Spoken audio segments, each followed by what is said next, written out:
Deep underground, something is going terribly wrong. The Powers Corporation's Hadron Collider is malfunctioning, and the workers are struggling to turn it off. High above this, in a Gotham park, Bruce Wayne asks if he knows his new companion, as he seems familiar. The man replies that it seems they are destined to fight to death over this park bench, but he's only kidding. He wants to show Bruce something. It will only take a minute. Elsewhere, Jim Gordon struggles to get up. Julia and Daryl are unresponsive, and it's safe to say they are not alright. Bloom's saplings ask if they can kill Batman, but Mr. Bloom has other plans. Meanwhile, the man shows Batman he is carrying a gun. Wayne is surprised, but the man doesn't mean to startle him. See, he was hurt in the Joker's attack, just like Bruce. He was one at the last rescue, and the whole thing changed the man. He felt lost, as if he didn't know who he was. So he bought the gun, and came here to use it on himself. He had it in his mouth. Sometimes, when he smiles, he can still taste the metal. But then it struck him. This place was quiet and calm. It was the one place in the city where perhaps a gun shouldn't and couldn't be fired. Perhaps it should be left at rest. So day after day he started coming here, and now he works at a butcher shop. He has an apartment. He's happy. And he sees Bruce here with the same haunted expression he used to have. Or he did. But lately the man also seems calm. At rest. Bruce acknowledges this feeling, and the man begs him not to do it. Don't become who you were before. Up and up and up. Great view, eh, Jim? It's time to show them your pretty face. Bruce becomes frantic and grabs the stranger. He demands an explanation for how this man knows so much about him. The man panics and says that he just recognized Bruce Wayne as the famous billionaire, a person who could stop things from going back to the way they were before. Bruce goes into a tirade. He's in love. He's happy. Why would he want to go back? Why should he? Why isn't this enough? Why? The man begins to panic and explains that he's just talking about the lake. Surely Wayne Enterprises could help keep this place preserved and unpolluted. Calming down, Bruce explains that he's no longer in charge of Wayne Enterprises and is powerless to help.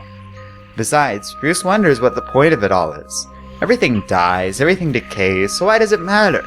Perhaps it's all one big... The man replies, perhaps this is all there is. We have to make the most of what we have. We're here, and that's enough. Even if what we do fades or turns ugly, maybe that's okay.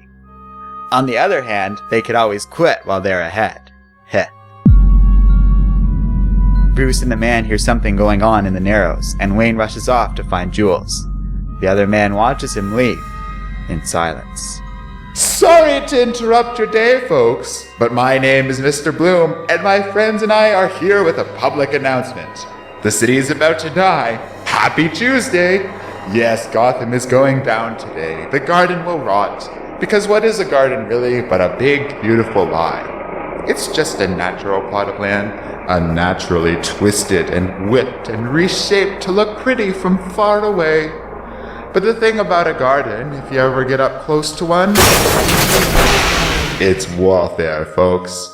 Plants that don't belong next to each other. Wildflowers that are born combatants living side by side, vying for water, for sunlight.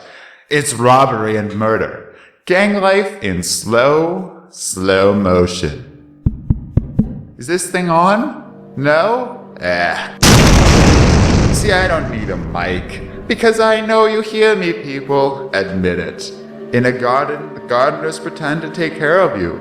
Look how pretty they make your lives. The police shoot you unarmed, then shoot you again and again. The politicians, they take your money and let you wither. Business poisons you. They say you can do well here, but you're poor as hell, aren't you? Still, the gardeners, they've put their favorites up front, their biggest, happiest blooms, the dumb, hungry rose. And the biggest rose of all is right here in my hand, offered to you, Batman. Their Batman. He was the one who brought me to life, so to speak, the one I couldn't resist. Jim Gordon, former head of the police, They tried to make him our superhero so that we would feel safe with him protecting us, watching over us. Now, the men and women behind me, my friends, each is from one of Gotham's most vicious gangs. Each is someone Jim Gordon put away en route to becoming commissioner, and each was set free not long after. It's the illusion of safety. There's your proof. See, this Batman, their Batman, he's not what the real Batman was about. The real Batman was about doing it for himself. He was about taking power into his own hands. He was a wildflower, a weed, like me, like you. Tin Batman. Now I've worked for my city my whole life. I believed the lies. And you know where I was headed before I became who I am today? Where I was literally being taken as I lay dying. The potter's field. Forgotten. A grave with no name, back in the dirt. Don't let what happened to me happen to you, my friends. Be me today. Be this me. I'll give you the chance. See, I've given seeds to the good folks behind me and to members of their ilk because I respect their independence, their grit, fighting their way up through the harshest of turf. But the thing is, I respect you too. Which is why I've hidden 1,000 seeds all over the city. I've hidden them under floors, in dirty corners. You'll sense them when you're near, like a slight tingling. You find one, you make a small incision into your skin, you plant it into your bloodstream, and in no time at all, your body will twist with new powers. Me, my body is a black field of seeds. So stop lying to yourself. The city, it's a failed experiment. Gotham isn't some tame garden. It's a wild, bloody landscape. You like your neighbor? No, you don't. You hate them. They hate you. You smile, you nod, but you know what? Say damn them. Do it. Damn them. That's right. And you, say it. Damn the people here illegally, driving up your taxes. And if you're here illegally, you say it. Damn the people who help screw up your home and then want to send you back there. Say it. Damn all of them. There's only me. Say it, because the city was built on divisions, dead flower dolls. Gotham isn't a garden, it never was. It's a wild, bloody meadow. So stop wasting your lives, don't take pennies, come to the land of giants. Got to get what's yours, get it? And let what's here die as it should, and grow something wonderful in its place. Jim begs for the city to see reason, but in the words of Mr. Bloom, it's time to be quiet now. He snakes the tendril into Gordon's mouth. Bruce arrives at the rec center. Things are okay, but they need to get the kids out of here, as the entire city is about to erupt into chaos. But a young girl refuses. They can fight Bloom. She can do it. She'll be Batman. The entire city erupts into chaos. Civilians battle in the streets over seeds. The entire brigade of Batmechs are deployed. The collider is getting unstable and the workers can't do anything about it. Meanwhile, in an unknown facility, Duke Thomas is finally reunited with his parents, but he can't believe what he is seeing. Finally, Bloom's tendril reaches deep into Jim Gordon, and the man's heart stops.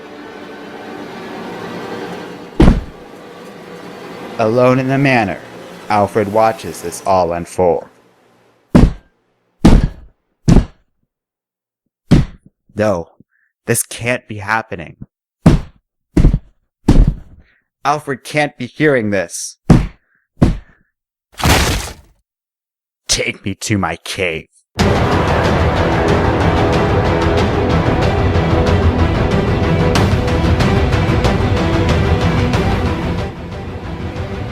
Hello and welcome to Comic Island. My name is Arden, and this is my recap and review of Batman number 48. So here we have another great issue of Batman. Scott Snyder really knows how to write, and Greg Capullo really knows how to draw. Yeah, I could draw similarities to past stories or other potential nitpicks, but I'm enjoying the comic too much to care. Both men are doing phenomenal work here and are a great creative team. Here, as all the plot points converge and we near the climax of the story, things are really coming together. So I liked a lot of this issue, from the way everything builds up to this comic's amazing ending, to the complex and nuanced conversation between Joker and Batman. It's all well done, and I do recommend this comic. Yes, like I said, there are flaws, I can see them, and I assume they will bother others more than me, but on the whole, I like the good aspects of this comic so much that I expect things are going to be interesting for the next issue, and overall, I'm excited for what happens going forward. That's not really what I want to talk about today. This week we found out that DC is doing another reboot, because of course they are! Midsummer, it seems that most of the comics are resetting to a new universe closer to the movies and with bi-weekly publications. Which is, well, horrifying to be honest. Not only do I hate bi-weekly publications, they're a bit of a pet peeve of mine, but the new 52 is problematic enough, and I think I speak for everyone when I say we are sick to death of reboots. Sales are flagging, both companies seem to be losing focus, and it's really annoying that we had to deal with this with Marvel so recently that we're basically getting the same idea behind it but now with DC. Coupled with this, and the reason I'm bringing things up here, is the news that Scott Snyder will be leaving the core series of Batman and instead moving to the Detective Comics title and giving him the creative freedom to work with Batman without being tied to DC's editorial mandates. My reaction is, pretty optimistic about that. I like Scott Snyder enough that I'm kinda interested in this title over the core Batman series now. I mean, if this is what he's like under DC's editorial authority, I want to see him go nuts with this comic. I want to see him go full tilt and do some really creative stuff. That's just my opinion. Let me know what you guys think in the comments section below. And don't forget to like, subscribe, and keep reading comics.